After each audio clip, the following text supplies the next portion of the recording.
Patchwork Central is an Evansville inner-city ministry with an army of volunteers. And as Ann Moore tells us in tonight's Senior Lifestyles, the organization depends on its older volunteers. Dorothea Early retired from Whirlpool in 1981 after 41 years. But for her, work goes on. That's because she's an active volunteer and board member at Patchwork Central. Mrs. Early works in the ministry's food pantry, which last month alone served 394 families. It makes me feel great to know that I have helped someone get food on their table. We've had a lot of cases here that are really desperate.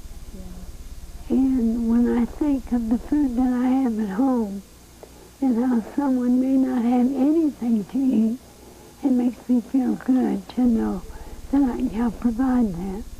THELMA GRIFFITH is also a food pantry volunteer. She works whenever she's needed, and the calls come on a regular basis. Just learned one thing, there was many more people that needed food, really needed, than I would have ever thought needed it. And I don't know, and I'm just glad to help out in a way that I can for the community. There are about 40 volunteers working in the food pantry. Patchwork staff members say about half are senior citizens. Next time, we'll talk about how important senior volunteers are to the operation of the food pantry. For Senior Lifestyles, I'm Ann Moore. Mike is next. Stay with us. It's 9 o'clock. Time for news. Now, from Fox 7, this is the Tri-State's only one-hour newscast. Fox 7 First News. Hi, I'm Jennifer Brandt. And I'm Randy Moore. First on Fox tonight, a controversy over a hairdo.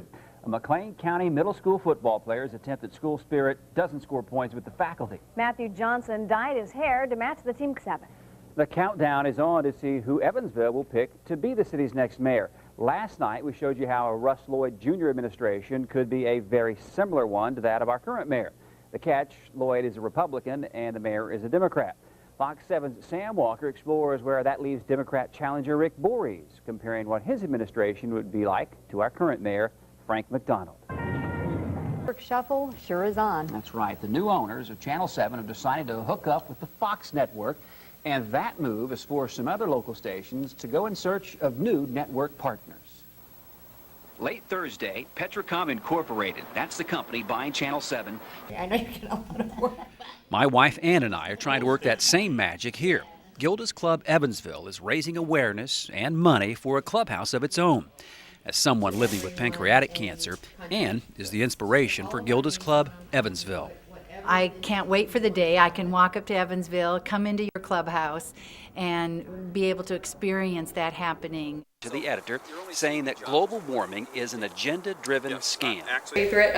Mather Zickler is one of 3,500 members of the Evansville chapter of Free Cycle. It's A former Democratic National Committee chairman has switched his allegiance from Senator Hillary Clinton to Senator Barack Obama. Joe Andrew is a superdelegate to the National Convention. He's a Hoosier. His wife is actually from Evansville, and Joe Andrew is my guest here on Fox 7. Thanks for coming in. Thank you for having me. Barack Obama has been seen as someone who appeals to a young, urban, educated crowd. His wife came to Boonville to try to make a connection with somewhat older, whiter, working class people. I am a product of a working class.